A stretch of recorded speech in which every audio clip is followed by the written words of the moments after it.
Hi, Mountaineers. My name is Kayley Brinegar, and I'm a presidential student ambassador here at West Virginia University.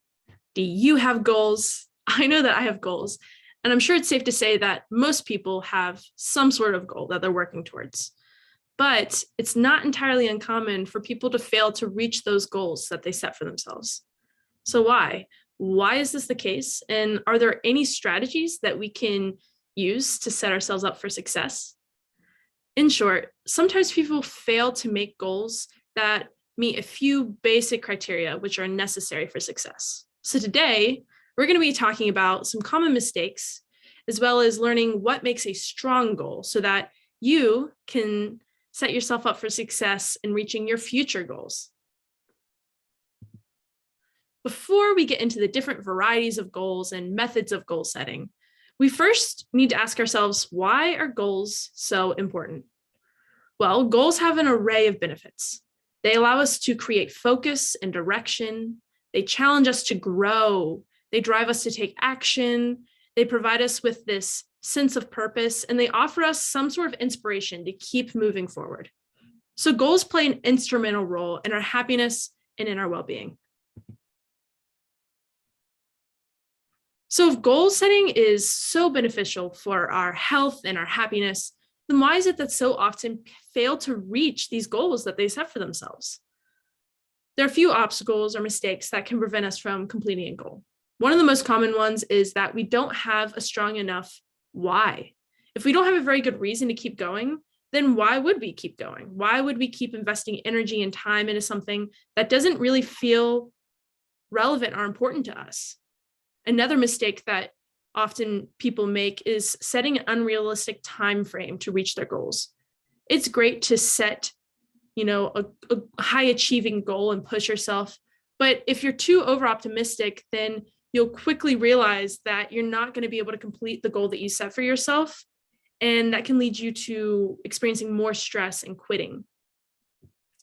Another common mistake is failing to create the system or a plan to track our progress and work to reach our goal. Without a clear and consistent plan, it's hard to measure and track that progress. So when setting a goal, there are a few things to consider so that you don't fall prey to any of these mistakes. A common acronym that's often used when discussing goal setting is SMART. First, your goal should be specific. When you're considering what you would like to accomplish, be clear and precise with what you're trying to work towards. This will make it easier to visualize what you're working towards, and it will turn an arbitrary desire into a concrete goal that you can track your progress towards.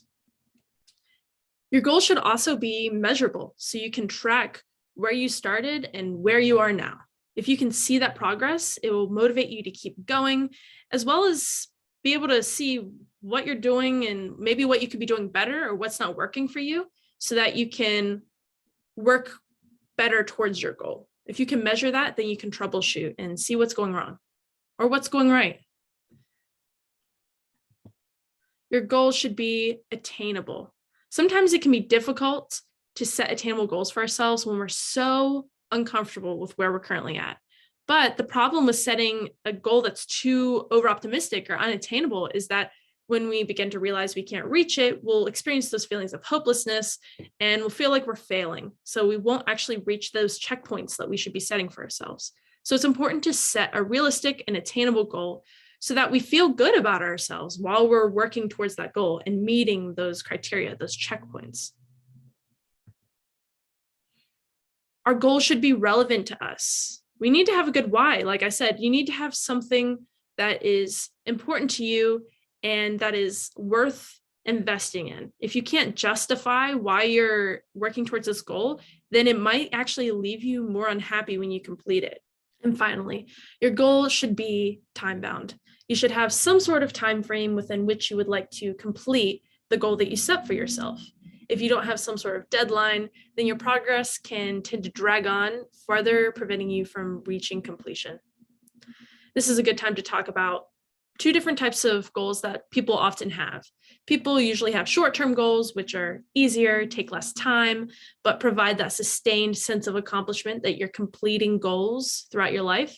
And then people often have long-term goals, which are usually more difficult, require more planning, but usually have a higher return on investment. You get this deep sense of fulfillment, like you're doing something with your life and you're on track. So it's important to have both short-term and long-term goals. Goal setting doesn't have to be complicated. It's really important to know why it's important to have goals so that you feel motivated to have goals. But it's also important to reflect on previous goal setting mistakes so that you can improve and get better. So take some time to sit down and write up a SMART goal, one that is specific, measurable, attainable, relevant, and time-bound. And finally, the biggest barrier to goal setting and goal completion is waiting to start. So what are you waiting for? Let's get to it.